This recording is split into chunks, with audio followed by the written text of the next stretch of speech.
Hello everyone, welcome to my channel. I'm finally done with my third year pre-final exams and I haven't been sleeping well the last month. I haven't been eating properly. I was very stressed out and I'm finally done with my exams. I have a bit of free time on hand now and I've decided to catch up on a few of my hobbies. Baking is one of my absolute favorite hobbies and one of the one of my favorite desserts to make and eat is apple pie. It is a comfort food. So I've been thinking of making an apple pie for quite some time now, sharing it with my friends and family. I'm not going to be following any fixed recipe. I prefer to do things by feel. That's the way I like to do things instead of, just mugging up a recipe and following it exactly. Because once you know the basics, you can kind of work with that and you know how things are going to work out and which ratio you need to do you need to add the ingredients and stuff, and they're going to work out that way anyways. So let's get started. So in a bowl I have here some cold softened unsalted butter. Please make sure to use unsalted and not salted, as that makes a significant difference in the taste. And to that I'm adding in some maida or all purpose flour. Make sure to add a little bit of flour at once. You don't want the dough to be too dry and too floury. And now I'm going to be using my pastry cutter to sort of uh, cut the butter into small pieces. Now the dough is much more workable, so I'm gonna be kneading the dough by hand now till the mixture resembles big breadcrumbs. Really, that's the only way to describe it. So this is how the mixture is supposed to resemble. It's supposed to look like big coarse breadcrumbs. So now I'm going to be adding in a bit of cold water to bring the dough together. I've also added in a bit of sugar, powdered sugar to the dough to make it sweeter. And so finally, after kneading it quite a bit, I've been able to form a ball of dough. I'm gonna let it rest in the fridge. I need the butter to be cold. I don't want the butter to melt right now, so that while it bakes, the butter kind of melts in flakes, giving a flaky feel to the crust. Okay, so I'm gonna let it sit in the refrigerator for quite some time, and in the meanwhile, I'm gonna get started on my pie filling. Here I have 8 apples because I want to make a good amount of filling. I want to fill the pie crust completely. And so I have here 6 Royal Gala apples. I usually use Royal Gala or Pink Lady apples, but classically people use Granny Smith or the green apples because they're harder and they're more juicy. But I find them to be a tad bit sour rather than sweet, and I prefer a sweet apple pie. So I'm gonna be using these apples. I'm gonna peel them off. I'm gonna core them and cut them into small pieces. So all the apples are peeled. Now it's time to cut them up into considerably sized chunks, not too small, not too big either, and cook them. So now I'm gonna get started on the filling now that my apples are cut. So I'm gonna start with adding half a cup of granulated white sugar into a saucepan, followed by half a cup of demerara sugar or light brown sugar. And now I'm gonna stir this mixture with my silicone spatula. So it's starting to bubble up now. The color is quite golden.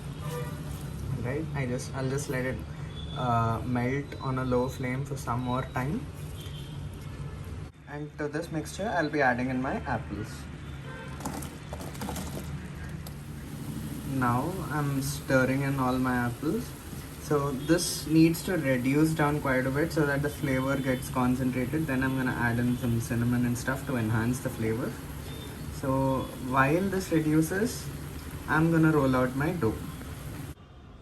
So now get your rolling board and rolling pin out. Dust some flour onto the rolling board and gently rub both your rolling board and the rolling pin in some flour so that the dough does not stick. Take the dough, place it on the rolling board and roll it out into a thin sheet.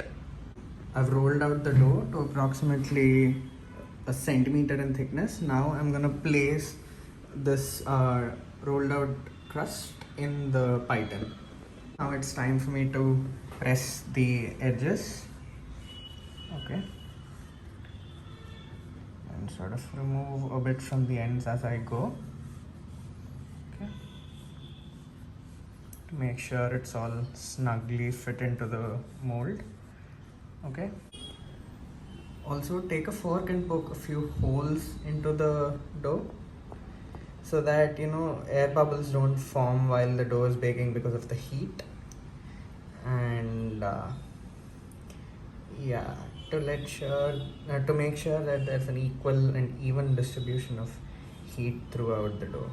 Now I've gotten back to my fillings. You can see it's all reduced and it's quite a bit sticky.